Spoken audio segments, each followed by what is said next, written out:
Are doing theory of double entry past papers. Theory of double entry क्या मतलब है? Basically जो double entries हैं, जो हम डबल एंट्रीज करते हैं, टी अकाउंट्स करते हैं, ट्रायल बैलेंस करते हैं, जो भी अकाउंटिंग में अब तक हमने पढ़ा है, ठीक है, उन सब के मिक्सचर पास्ट पेपर में कुछ बेसिक क्वेश्चंस आते हैं कभी कभार। तो वो हम इस चैप्टर में मैंने सारे गैदर किए हैं एक साथ। ठीक है, जैसे कि फर्स्ट क्वेश्चन हम देखते हैं क्या है। अब ये है, इसके अंदर जो है ना, क्या कहते हैं, Gabi is in business and buying and selling goods on credit. The following details relate to the account of our customer. किसका अकाउंट है ये? कस्टमर का। अगर आप लोग थोड़ा सा रिकैप करें, हमने बुक्स ऑफ प्राइम एंट्रीज में कस्टमर के अकाउंट का फॉर्मेट पढ़ा था, मैं रिकॉल करवा देता हूँ। कस्टमर के अकाउंट का जो फॉर्मेट होता है वो क्या होता है? कस्टमर अकाउंट का balance brought down comes on the debit side, balance BD debit पर आता है। कस्टमर का जब हम सेल्स करते हैं वो भी डेबिट पर आती है। This is the format. और अगर सेल्स रिटर्न करता है customer, it will come on the credit side. अगर कस्टमर कुछ हमें पेमेंट करता है बैंक से या कैश से, तो वो भी क्रेडिट साइड पर आएगी। अगर कोई डिस्काउंट होगा तो डिस्काउंट भी क्रेडिट साइड पर आएगा।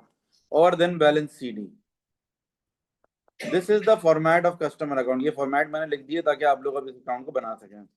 अब देखो, हमें कैसेला का अकाउंट बनाना है। कैसेला इज अ कस्टमर, तो यही फॉर्मेट फॉलो होगा। चलें, let's start. Balance brought down.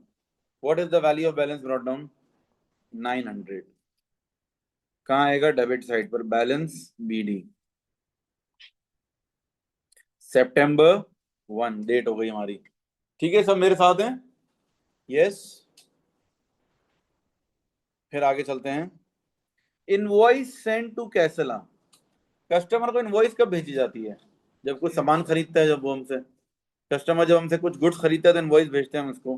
तो यहाँ पर हम लिख देंगे कैसेला को इनवॉइस भेजिए, सेल्स हो गई है 7:30। डेट क्या होगी? September 9। Then credit note send to Casella. Credit note send कब होता है? जब सेल्स रिटर्न हो रही हो, कस्टमर ने गुड वापस कर दिया, हम उसको क्रेडिट नोट भेजेंगे। क्रेडिट नोट बेसिकली इस बात की, ये डॉक्यूमेंट वो है कि हमने कंफर्म कर लिया कि हाँ, आपके जो गुड वापस आए थे हमने एक्सेप्ट कर लिए।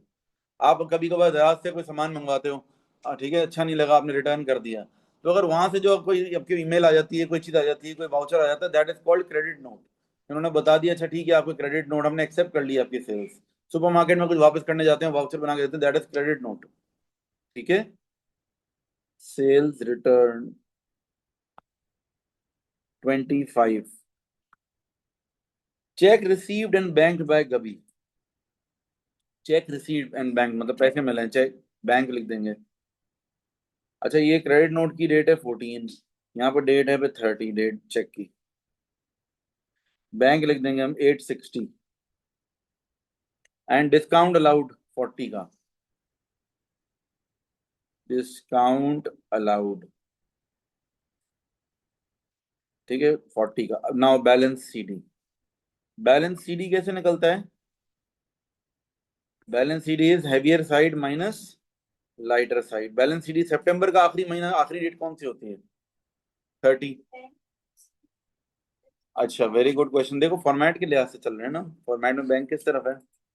क्यों यहाँ पर है पता है? जो बैंक का अपना टी अकाउंट होता है ना, वहां पर डेबिट पर होगा, कस्टमर के नाम से डेबिट पर आ रहा हो, कैश बुक में भी डेबिट पर होगा। तो ये इसका ऑपोजिट है ना, T account.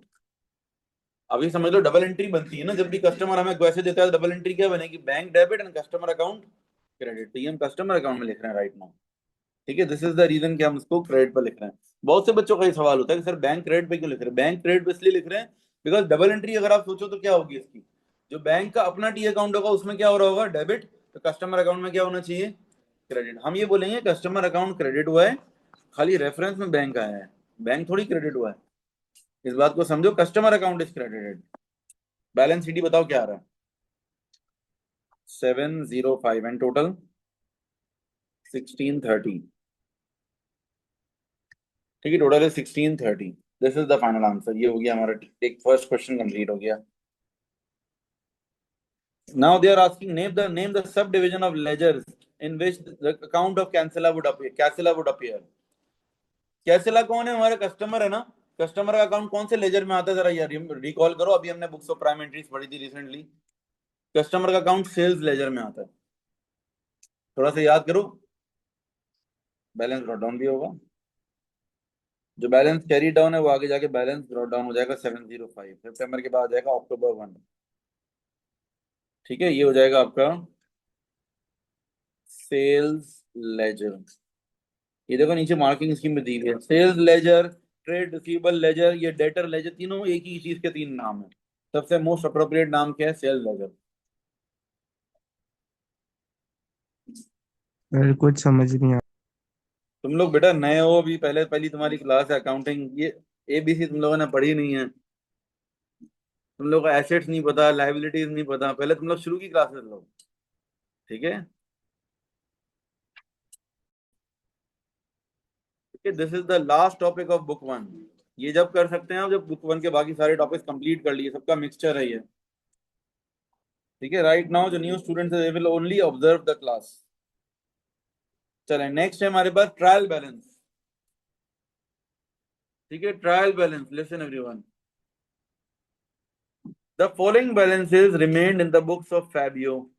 He was aware that there were some bookkeeping errors and the trial balance would not balance. ये ट्रायल बैलेंस बैलेंस नहीं होगा। अच्छा, ट्रायल बैलेंस के अंदर कुछ रूल्स हैं, रिकॉल करवा दूं आप लोगों को। ट्रायल बैलेंस के अंदर ना नॉर्म क्या होता है, जो एसेट्स होते हैं, एसेट्स और expenses, assets and expenses, they will come on the debit side. Then liabilities, capital and revenue, ये तीनों चीजें कहां पर आएंगी? क्रेडिट साइड पर। ठीक है, ट्रायल बैलेंस का ये रूल है। अब आप देखो जो कौन कौन से एसेट्स है। मोटर व्हीकल क्या है? What is motor vehicle? Asset है, it will come on the debit side 9500। Trade payables क्या चीज है? Trade payable is a liability, it will come on the credit side. Then next, inventory. Inventory is a sir liability, asset है। Inventory is an asset 4850। Inventory liability नहीं, inventory asset है 4850, it will come on the debit side. Revenue, revenue तो है ही revenue, मतलब revenue already credit पे आता है, ये तो अलग कैटेगरी है, पिलर ऑफ अकाउंटिंग में से है। देन परचेजेस, एक सॉर्ट ऑफ एक्सपेंस है परचेजेस, ठीक है, it will come on the debit side. Expense nature इसकी एक्सपेंस वाली है। Bank loan is a liability, bank loan is a liability 2000, it will come on the credit side. Bank overdraft is also a liability. देखो bank loan भी liability, overdraft भी liability, बस ये है कि ओवरड्राफ्ट जो है वो शॉर्ट टर्म लाइबिलिटी है और bank loan is a long term liability है, दोनों लाइबिलिटी 1630। ट्रेड रिसीवेबल क्या होगा? नहीं, ट्रेड रिसीवेबल एसेट होता है, ट्रेड पेबल लाइबिलिटी होती है। पेबल में हमें एसिड दे, है सर। ठीक है, रिसीवेबल में हमें पैसे लेने हैं, इट्स एन एसेट। ठीक है, अच्छा नेक्स्ट,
ठीक है, कितने का डिफरेंस आ रहा है?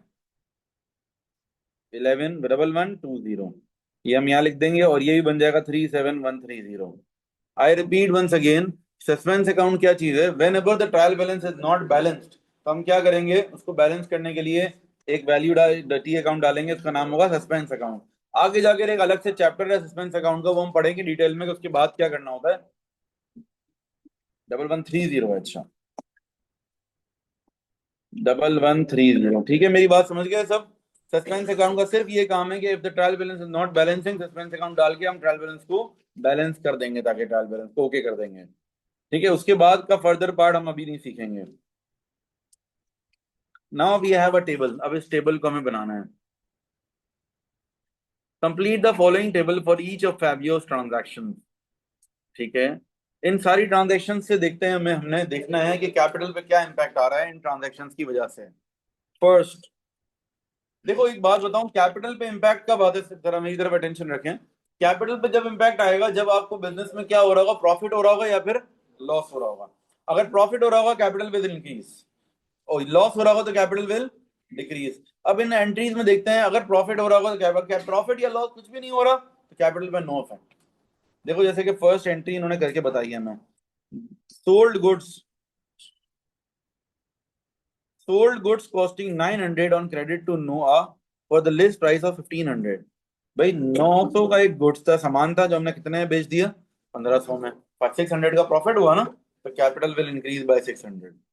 डबल एंट्री क्या बनेगी, नोआ डेबिट एंड सेल्स क्रेडिट। जरा इसके लिए थोड़ा सा रिकॉल करें डबल एंट्रीज को।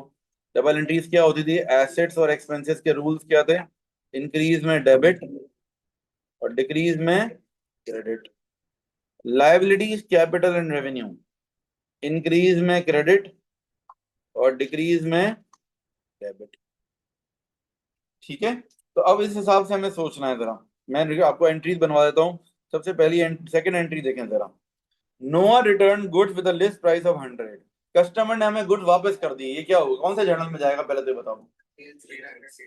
Sales return. परचेज रिटर्न नहीं होगा, परचेज रिटर्न जब होगा जब हम वापस करें गुड्स किसी को। It is sales return journal. ठीक है, सेल्स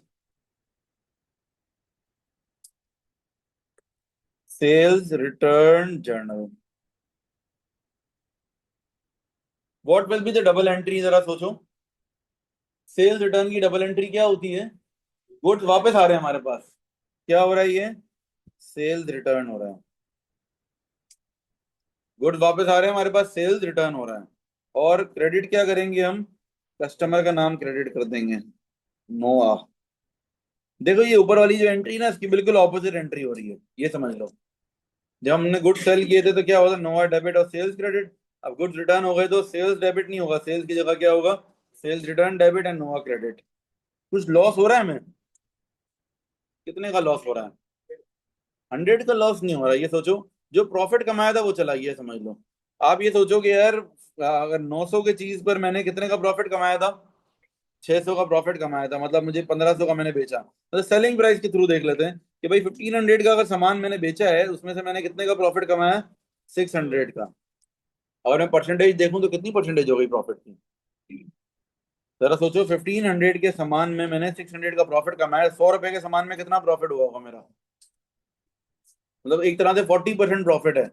अगर परसेंटेज सोचो, आप लोग सब मेरी तरफ देखें जरा। भाई 1500 का जो सामान बेचा हमने, उसमें कितने का प्रॉफिट कमाया, 600। तो यूं देखें तो 40% का प्रॉफिट हो गया ना। तो 100 रुपए के सामान में यानी कि 40 का प्रॉफिट हमारा चला गया, एक तरह से हमें 40 का नुकसान हो गया, समझो। इसकी एक और एग्जांपल देता हूँ मैं आपको, कि अगर एक प्रोडक्ट है, ठीक है, अगर मैंने जो है कहते हैं 500 रुपये का प्रोडक्ट बेचा है, और मैंने कहा भाई इसमें 100 रुपये मेरा प्रॉफिट है। अगर कस्टमर आता है 250 रुपये का वापस कर जाता है, तो मेरा कितना लॉस हो गया, नहीं। भाई 250 रुपये का सामान वापस, 500 के सामान में 100 रुपये प्रॉफिट कमाया, तो 250 के सामान में 50 का प्रॉफिट होगा ना। थोड़ा सा कॉमन सेंस यूज करो ना यार आप लोग, कि अगर मैंने जितने का सामान है, यहाँ पर देख रहे हैं कि भाई 1500 का हमने गुड्स बेचे, 1500 के गुड्स बेचे और हमें 60 का प्रॉफिट हो गया, 600 का प्रॉफिट हो गया। अगर परसेंटेज तो निकालो प्रॉफिट की, मतलब 40% प्रॉफिट है हमारा। तो अगर $100 के गुड्स वापस आ रहे हैं, तो हमारा देखो गुड्स भी तो मिल रहे हैं ना हमें। आप बहुत सारे लोग ये समझ रहे हैं भाई कस्टमर ने गुड वापस दिए, मैंने उसको 100 रुपये वापस कर दिए, तो सिर्फ मेरे 100 रुपये का लॉस थोड़ी हुआ है, मुझे गुड्स भी तो वापस मिल गए। मेरा लॉस सिर्फ उतना हुआ है जो मैंने प्रॉफिट कमाया था उसमें। इस बात को समझे, 1500 के गुड्स में अगर 600 का प्रॉफिट था, मीन 40% प्रॉफिट है, तो 100 रुपीज के, $100 के गुड्स में कितना प्रॉफिट होगा, 40 का मेरा प्रॉफिट होगा। अब वो गुड्स रिटर्न हो गए, तो ये 40 का मेरा प्रॉफिट क्या हो गया, फॉरगो हो गया, माइनस हो गया, एक तरह से नुकसान हो गया मुझे। तो 40 इसमें -40 लिख देंगे। Next is paid Sophie a cheque for 610। इसमें प्रॉफिट या लॉस कितना होगा? सोफी को हमने कुछ पेमेंट कर दी है, कुछ भी लॉस नहीं है, ना कोई लॉस है ना कोई प्रॉफिट है। एक बंदा है जिसका ड्यू था, उधार था हमारे ऊपर, हमने वो उधार चुका दिया, तो कोई ना प्रॉफिट और हर ट्रांजेक्शन में जरूरी तो नहीं ना प्रॉफिट या लॉस हो। एक बंदे से मैंने सेल कर दी, प्रॉफिट कमा लिया, अब सिर्फ मुझे पैसे लेने हैं उससे, उसने आगे प्रॉफिट पैसे दे दिए, तो बस सिंपल ट्रांजेक्शन है, there is no profit no loss, no effect है प्रॉफिट एंड लॉस में। तो बुक ऑफ प्राइम एंट्री बताओ क्या होगी, किस में रिकॉर्ड होगा? बुक्स ऑफ प्राइम एंट्री 6 होती थी, याद करो जरा। Sale, sale return, purchase, purchase return, general journal और कैश बुक। तो ये एंट्री कहाँ जाएगी? कैश बुक में। This entry will go in cash book. Double entry क्या बनेगी? पेड, हम पे कर रहे हैं किसी को, पैसे हमारे पास से जा रहे हैं, तो बैंक विल बी क्रेडिटेड, और जिसको पेमेंट कर रहे हैं उसका नाम डेबिट हो जाएगा, सोफी।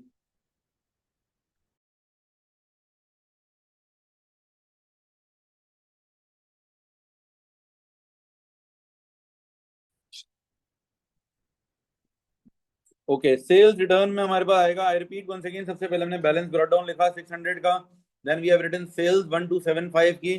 क्यों? क्योंकि trade discount is not recorded anywhere. 1500 का 15% 225 लगाया, उसको माइनस किया, 1275 की सेल्स कंसिडर की। फिर जब सेल्स रिटर्न हुई तो वहां पर भी हमें क्या करना है? 15% का डिस्काउंट माइनस करना है। 102 की सेल्स रिटर्न है। Then Jafar paid the amount owing on first May by cheque and was allowed 2% cash discount. Jafar paid the amount owing on first May by cheque and was allowed 2% cash discount. ठीक है, तब आप क्या करोगे? Payment कर दी है उसने, ये कौन सी वाली पेमेंट कर दी? ओपनिंग बैलेंस वाली, 600 वाली। 600 का 2% का डिस्काउंट मिल गया उसको। ठीक है, 12 का डिस्काउंट हो गया, 600 का 2% हो गया 12। 12 माइनस कर दो 600 में से। देखो यहाँ पर गौर से पढ़ो क्या लिखा हुआ है, Jafar paid the amount on first में वाली अमाउंट पे करी है जाफर ने। ठीक है ना, सिर्फ मेरे साथ हैं। सिर्फ क्वेश्चन को थोड़ा सही से पढ़ोगे तो बहुत इजी है, कोई मुश्किल बात नहीं है, सिर्फ फॉर्मेट को फॉलो करना है, दैट्स इट। 588 आ गई पेमेंट आपकी बैंक से। और ये जो डिस्काउंट मिला है ना, ये डिस्काउंट है कैश डिस्काउंट, ये रिकॉर्ड होगा, ये डिस्काउंट अलाउड में जाएगा।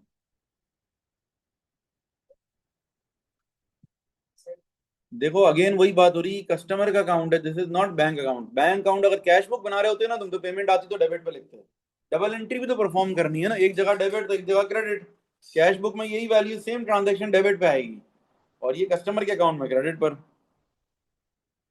ठीक है, इस बात को समझ लो, कस्टमर के अकाउंट का फॉर्मेट याद कर लो यार, ये बार बार आता है, अक्सर आता है। कैश बुक से कंपेयर का उसको कंफ्यूज नहीं करो आप लोग। अब क्या हो जाएगा बताओ? 1875, 1875 एंड देन बैलेंस सीडी निकालो, heavier side minus lighter side. Balance CD आ जाएगा आपका 1173। देन बैलेंस ब्रॉट डाउन होगा 1173। State two possible reason why फरा allowed a trade discount to Jafar. Why फरा अलाउड अ ट्रेड, क्यों ट्रेड डिस्काउंट देते हैं? ट्रेड डिस्काउंट और कैश डिस्काउंट दो अलग अलग टाइप के डिस्काउंट्स हैं। आई रिपीट वंस अगेन, मैं बड़ा बता रहा हूँ, पहले भी हम डिस्कशन कर चुके हैं। ट्रेड डिस्काउंट जब दिया जाता है जो अनकंडीशनल डिस्काउंट हो, मतलब ऐसी कोई कंडीशन नहीं कि आप जल्दी पेमेंट करोगे तो आपको मिलेगी। ट्रेड डिस्काउंट बस कोई ऑफर चल रही है, कोई इवेंट आया हुआ है, कोई 14 अगस्त है, 23 मार्च है, कोई जो है बल्क में ज्यादा सामान खरीद रहा है, तो हम उसको कह रहे हैं नहीं यार आप डिस्काउंट, तो हम खुश हो गए, हाँ भाई चलो बहुत अच्छा कस्टमर है, इसको डिस्काउंट दो। तो ये दैट्स इट, कस्टमर बनाने के लिए डिस्काउंट दिया जाता है, बार्गेनिंग के जानने वाला है, रिश्तेदार निकल आया, तो ये सारे क्या है? Trade discount. कैश डिस्काउंट सिर्फ एक रीजन पे दिया जाता है, जल्दी पेमेंट करने पर। मैं किसी को बोलूँ यार जल्दी पेमेंट दे दो, मैं तुम्हें डिस्काउंट दूंगा, सिर्फ ये डिस्काउंट कैश डिस्काउंट है, इसके अलावा तमाम डिस्काउंट जो है वो क्या है? Trade discount. अब आप लिख दो कोई से भी दो रीजन, वाई फरा अलाउड डिस्काउंट टू जाफर, आप लिख दो Jafar might be a relative, लिख सकते हो, ये कोई मसला नहीं है। आप लिख सकते हो Jafar might be a loyal customer. ठीक है, Jafar might be a loyal या फिर रेगुलर बायर, रेगुलर कस्टमर। और दूसरा क्या हो सकता है, रिलेटिव हो सकता है, या फिर Jafar might purchase, might have purchased in bulk.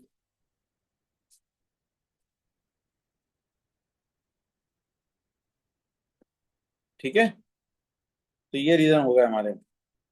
अब देखें दोबारा से वही उसी तरह का क्वेश्चन आया, जरा देखें। अगेन कैपिटल पे इफेक्ट कब आएगा, जब हमें प्रॉफिट हो रहा हो या फिर लॉस हो रहा हो।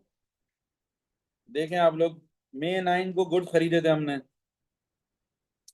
ठीक है, goods sold on credit for $900 और कॉस्ट कितनी थी इसकी 600। मतलब 900 के गुड्स पे हमें प्रॉफिट कितने का हुआ, 300 का प्रॉफिट हुआ। अगर परसेंटेज देखें, वन एक तरह से समझ लो 1/3 का प्रॉफिट है हमारा, है ना। 900 पे 300 मतलब एक 1/3 प्रॉफिट है। अब कितने गुड्स वापस हुए, 300 के, तो उस पर 100 रुपए का प्रॉफिट चला गया। 1/3 कर लो ना, इसका भी आसान बात ये है। थोड़ा समझ आ रहा है, देखो 900 रुपये एक गुड्स में 300 रुपये का प्रॉफिट मिला था, 300 एक गुड्स में कितना मिलेगा, 100 रुपये का 1/3 देख लो ना एक तरह से।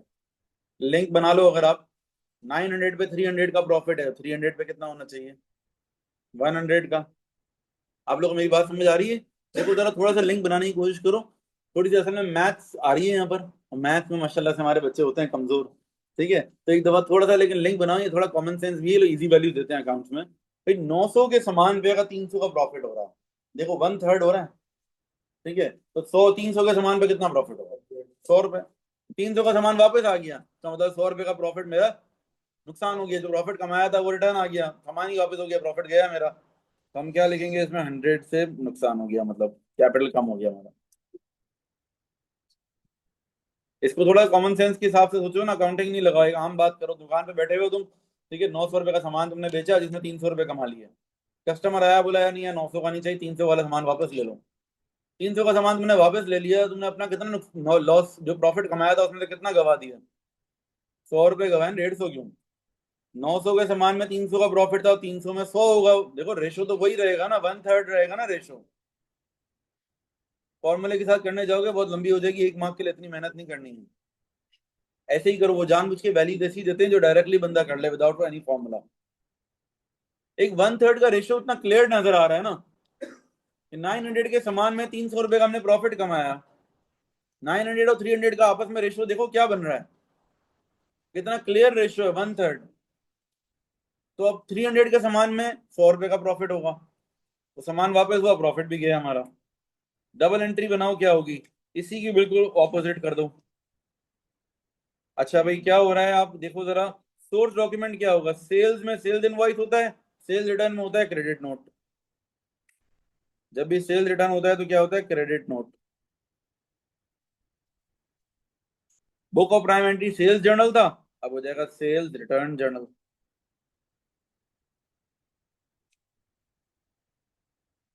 Sales return journal. ठीक है, नेक्स्ट देखो, पेड वेजेस इन कैश। अगर हम वेजेस पे कर रहे हैं तो हमारा एक्सपेंस हो रहा ही है, तो ये एक्सपेंस जब भी होगा तो प्रॉफिट हमारा क्या हो जाएगा, कम हो जाएगा। पेड वेजेस इन कैश, खर्चा किया हमने, एक्सपेंस रिकॉर्ड किया, हमारा प्रॉफिट कम हो गया। सोर्स डॉक्यूमेंट क्या होगा, वेजेस के लिए होता है पे स्लिप।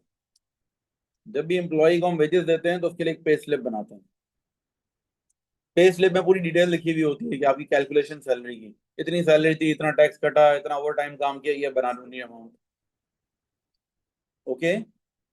और डॉक्यूमेंट क्या होगा, हम दे रहे हैं जब कैश में कुछ दे रहे हैं, जब कोई चीज कैश में देते हैं तो हमने पूछना, book of prime entry will be cash. ठीक है, जो भी चीज कैश या बैंक से भी देखते हैं तब भी कैश बुक ही लिखते हैं, बैंक बुक नहीं होता कुछ। ठीक है, याद रखना, बैंक से ही पेमेंट करेंगे तो कैश बुक ही होगा। नेक्स्ट क्वेश्चन देखो, मिक्स क्वेश्चन आते रहेंगे इसमें। क्या है ये, ट्रायल बैलेंस याद है सबको, ट्रायल बैलेंस में क्या होता था, एसेट्स एंड एक्सपेंसेस ये दोनों का आएंगे डेबिट पर, लायबिलिटीज, कैपिटल, रेवेन्यू, ये तीनों आएंगे क्रेडिट पे। देखें जरा, एसेट्स एंड एक्सपेंसेस जो है डेबिट पर आएंगे, लायबिलिटीज कैपिटल एंड रेवेन्यू तीनों कहां पर आएंगे, क्रेडिट पर आएंगे। अब अच्छा भाई, ऑफिस फिक्सचर्स आ जाएगा डेबिट साइड पर। ये provision will come on the credit side 7,200, ये डेप्रिसिएशन है, या एसेट का ऑपोजिट होता है। Trade payables will come on the credit side. General expenses ये प्रीपेड है, प्रीपेड का मतलब ये एक्स्ट्रा पे कर दिया हमने एक्सपेंस को, ये भी डेबिट पर आएगा, ये एसेट होता है। Trade receivables will also come on the debit side, asset है। इन्वेंट्री भी एसेट है। बैंक ओवरड्राफ्ट लायबिलिटी है, और कैपिटल भी लायबिलिटी है 16,000। अब देखो balancing figure will be suspense account, देखो क्या है।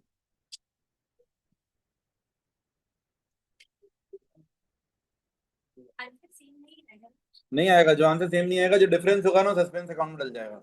जी हो गया, बताओ कितना डिफरेंस आ रहा है दोनों का। सस्पेंस में क्या जा रहा है,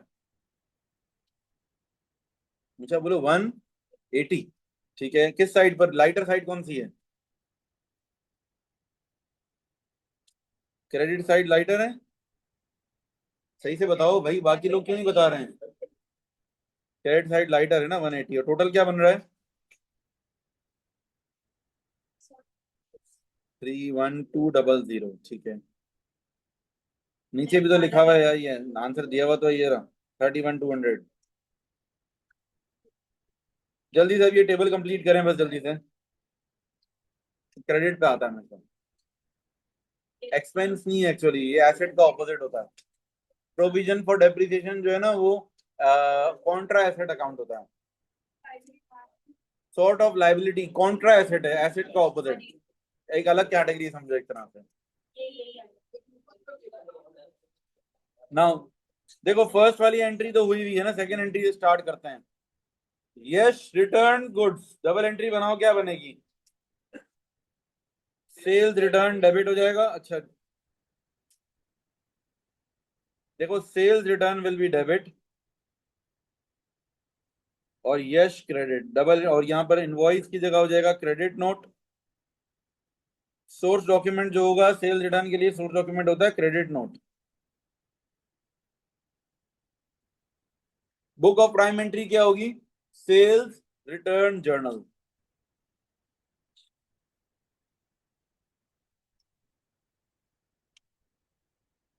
ठीक है, आप सब लोग मेरे साथ हैं। आई रिपीट वंस अगेन, देखो जब भी सोर्स सेल रिटर्न होती है तो क्या होता है उसके लिए, credit note. Book of prime entry will be sales return journal.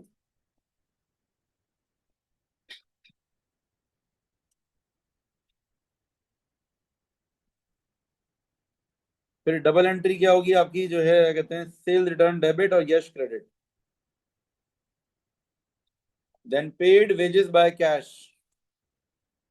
Paid wages by cash, इसके लिए सोर्स डॉक्यूमेंट क्या होगा। नहीं हाँ, वे पेजेस सही है, वेजेस में पे स्लिप भी हो सकता है, चेक काउंटर फाइल भी हो सकता है। ये चेक दे रहे होते हैं, cheque counterfoil, pay slip भी कर लेते हैं चलो। Double entry books of prime entry में होगा कैश बुक। डबल एंट्री क्या हो जाएगी, वेजेस डेबिट बैंक क्रेडिट। ठीक है लास्ट,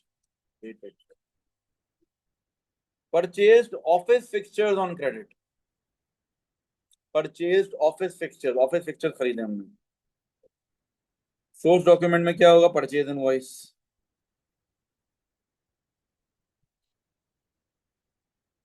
और बुक ऑफ प्राइम एंट्री क्या होगी, अच्छा ये नॉन करंट एसेट जब क्रेडिट पे खरीदते हैं ना, जनरल जर्नल होता है। बहुत सारे बच्चे कहेंगे sir sales journal, purchase journal क्यों नहीं लिख रहे। परचेज जर्नल इसलिए नहीं लिख रहा हूँ कि वो सिर्फ गुड्स के लिए होता है। Purchase journal is only for the goods. Double entry क्या बनेगी आपकी, परचेज डेबिट नहीं करेंगे हम, क्या लिया हमने, फिक्सचर ऑफिस फिक्सचर लिया ना, ऑफिस फिक्सचर्स डेबिट और इक्विप लिमिटेड क्रेडिट। ठीक है, this is the final answer.